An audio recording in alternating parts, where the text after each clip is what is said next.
Okay, our tattoo has been checked over and now we're about ready to wrap this up. Okay, our tattoo has been checked over and now we're about ready to wrap this up. We're going to use a little bit of bacitration ointment, a very light amount. We're going to bandage it up. We're going to leave the bandage on for an hour. Wash it off with cold water and soap. Make sure you use your hands on this. Don't use a cloth on this because the skin tissue is very soft. And if you go on the skin tissue with a cloth, you'll actually rough it up and you'll tear a hole in it because the skin is very soft. And if you look, there's no holes in the tattoo. The tissue has not been torn. Very important, along with working off the points of the needles. That's what this is all about. This is a non-stick gauze, so your customer will definitely appreciate that when he takes this off. If you place a type of gauze on here that will stick fast, it will pull at the tattoo and possibly put a rip in the skin tissue. Okay, we're going to tape it up now. We're going to use a paper tape some tattoo artists use, or use a plastic tape. Works very well.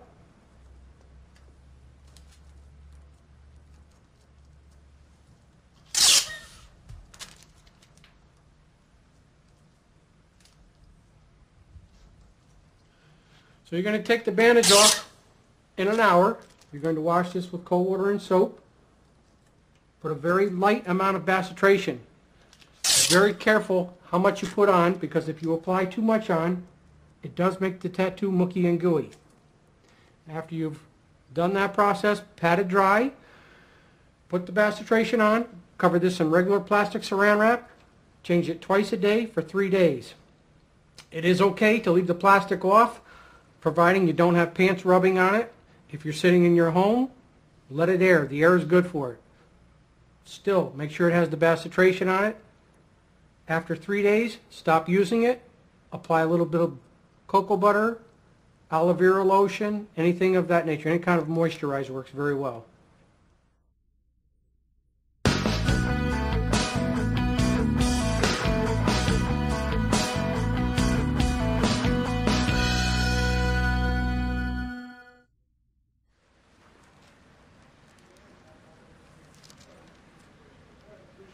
There you go. How's it look, Bill? Pretty good. Okay, center it up nice? Yeah. Okay. Ready to go. Okay, we're going to start our new outline.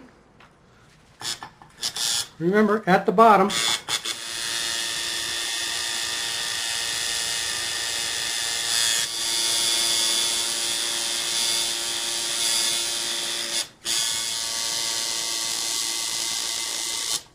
we're going to get ready to do some color work now. We're going to start with our dark colors first, then work to the lighter colors.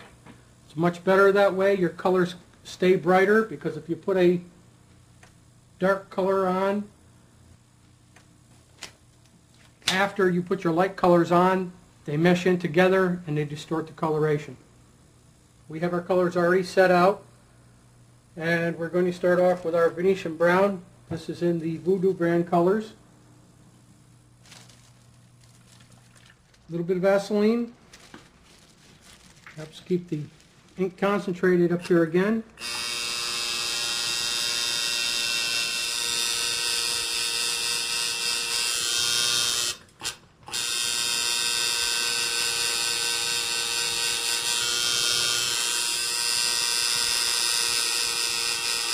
The end areas for highlighting, deciding on whether you're going to leave a skin color or you put a lighter shade of brown or possibly even a wet highlighting.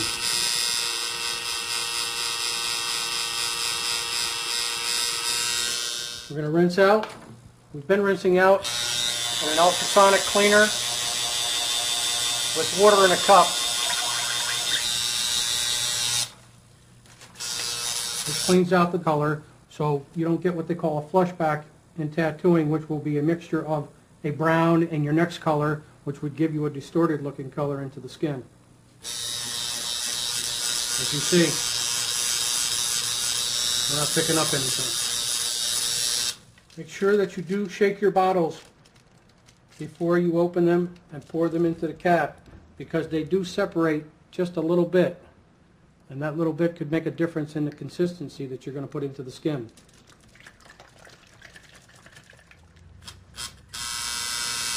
Again, we're going to start at the bottom of the design. We're going to work our green right on up.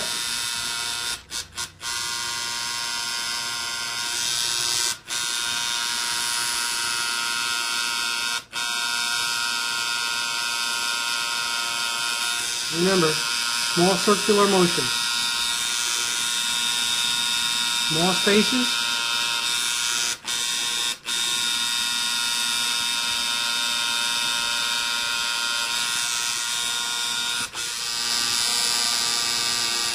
Small circular motions.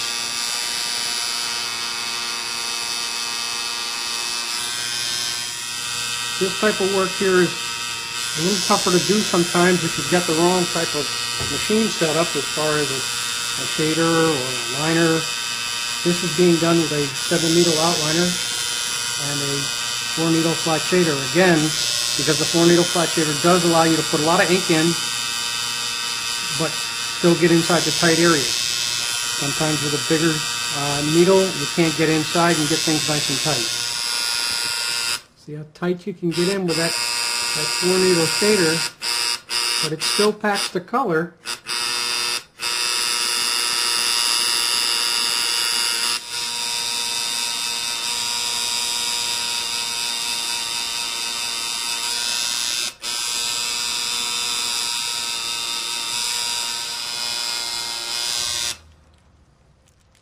So you're starting to get a buildup on the tip. You got to clean this off, because if you don't, it's not going to feed right again. Make sure you rinse out real well, because again, we don't want to get a flush back in a color and end up with a dirty color. By rinsing in the cup in the ultrasonic cleaner, it's sending sonic waves through the water, which is helping break down the excess ink in the tube to clean them. Also, you did see me do this many times after the rinse, and not only did I do that for the reasoning of the color, but you also don't want water laying back up in your tube, because that will thin your ink and you won't get true color.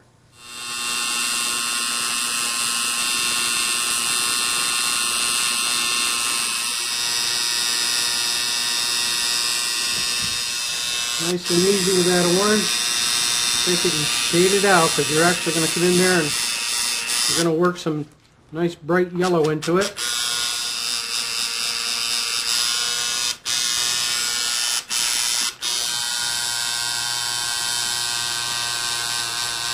Rinse it down and get a look-see. If we have to go back and touch anything. Coming down to the end. Got the yellow to go.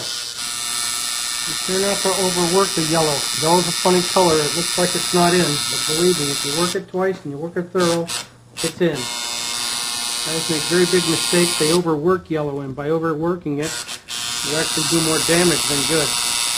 Right along the edge of the green. Very, very little circles. Let's pull that yellow right into the green. That's the big advantage of working a 4-needle shader. You can get right into those tight spots. Now I'm starting to get dirty color. I'm starting to get what they call that flush back I've been telling you about. It's more apt to show up with yellow because it's being such a light color. So now this is a case of having to rinse out again and then start again with the yellow. In this particular case, I'm not only going to rinse out, I'm actually going to stop and I'm going to refill. Over here I'm going to fill up a new cap full of yellow, because I'm going to take this and show you, if you look at the yellow on the surface, there's distortion in the color. That means you're going to end up with muddy color again.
The extra time is worth it to build a good reputation.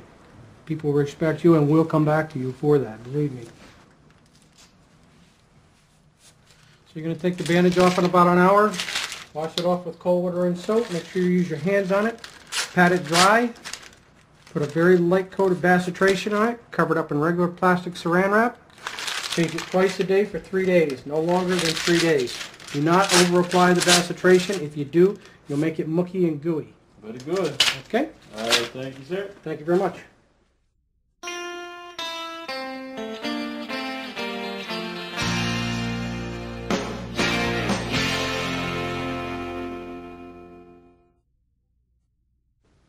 Oh, hi, Jim. I got your scorpion design done for you. I did a hand-cut stencil for you, so we should be able to get that to fit on there quite well. What I probably need you to do first is kind of open up your shirt there, and we'll just kind of set it up here so we can get a look-see at it, how it's going to fit you. And let's place it in there. Let's dip it a little bit more.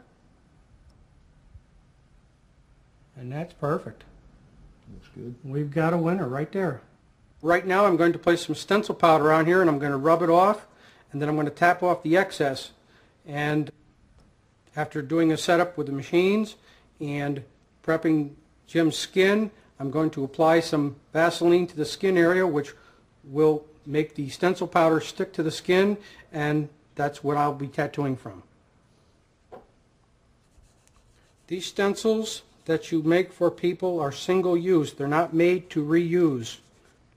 And as you see, the black stencil powder is actually going into the little cracks that I etched into the plastic with the stencil cutter. You want to make sure to dab off the